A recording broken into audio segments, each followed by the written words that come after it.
The plasma membrane forms a barrier between the cytoplasm inside the cell and the environment outside the cell. It protects and supports the cell and also controls everything that enters and leaves the cell. It allows only certain substances to pass through, while keeping other substances in or out.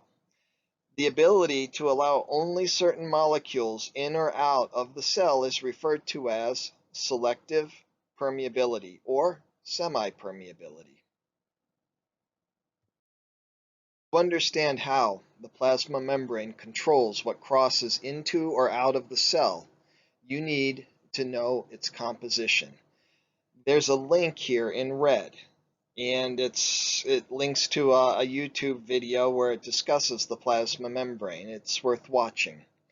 Notice in this image that you see a bilayer sheet that's made of individual phospholipids. This is the structure of the plasma membrane that we're going to be discussing.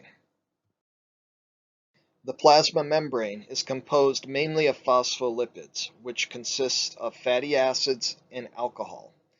The phospholipids in the plasma membrane are arranged in two layers, called a phospholipid bilayer. Bi means two, like bicycle, bilayer, two layers.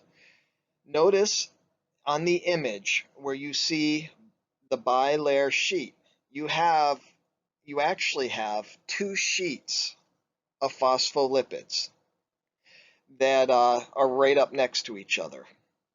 So as shown in the figure, each phospholipid molecule has a head and two tails. Do you see the pink head?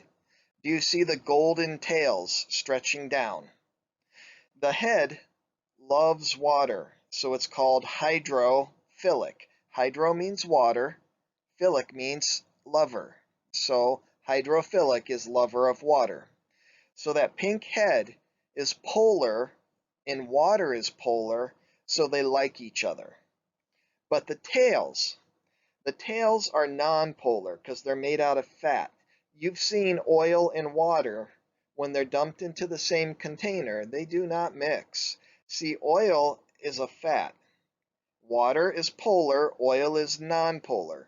Things that are polar do not like things that are nonpolar and vice versa. So water and oil will never mix. The tails are hydrophobic. Because the tails are made out of fat, they're nonpolar, and because they're nonpolar, we call them hydrophobic. Hydro meaning water, phobic meaning fear of. So the tails don't like water. Notice that the heads of the lipid bilayer point out. They point outwards either to the outside of the cell or to the inside of the cell, the cytoplasm, where the tails point in towards each other. The tails like each other, so they point in towards each other. Outside of the cell and inside of the cell, you find a lot of water. So the heads, the hydrophilic phosphate head likes water. So the heads point to the outside of the cell and to the inside of the cell because that's where you'll find water, and the tails point in at each other where you find more tails, and because they're fats, they like each other. Molecules that are hydrophobic can easily pass through the plasma membrane if they are small enough, because they are water-hating like the interior of the membrane. Molecules that are hydrophilic, on the other hand, cannot pass through the plasma membrane, at least not without help, because they are water-loving like the exterior of the membrane. So the exterior of the membrane is made from those hydrophilic phosphate heads. They're polar. These phosphate heads are hydrophilic, they're polar, just like water is polar. But the tails that point in are nonpolar.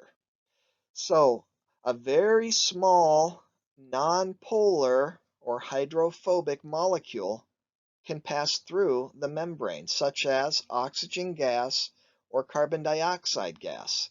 You might ask, how does the nonpolar molecule get past the polar heads? Well, the polar heads are round. Like, think of them as large beach balls. If you put four large beach balls together so they're just barely touching each other, in the very center of the four balls, there will be a hole, a gap. The very small, like oxygen gas and carbon dioxide gas, the very small hydrophobic molecules can actually pass through those holes, through the gaps. So they are not repelled by the hydrophilic heads or polar heads because they're small enough to fit in between the heads. The hydrophobic molecules, like oxygen gas and carbon dioxide gas, are nonpolar. They're hydrophobic or nonpolar, and they easily pass through the tails, which are also nonpolar.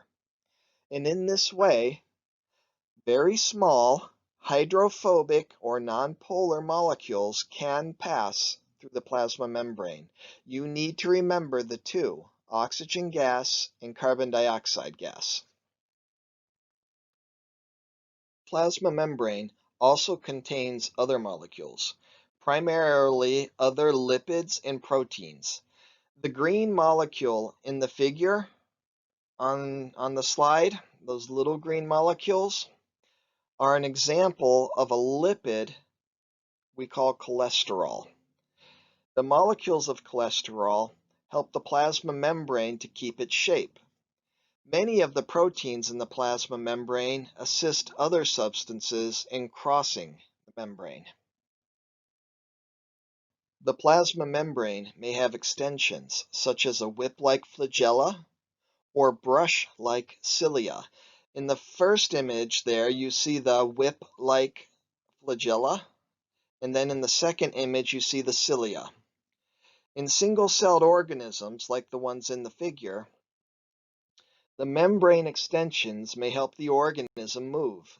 In multicellular organisms, the extensions have other functions. For example, the cilia on human lung cells sweep foreign particles and mucus towards the mouth and the nose.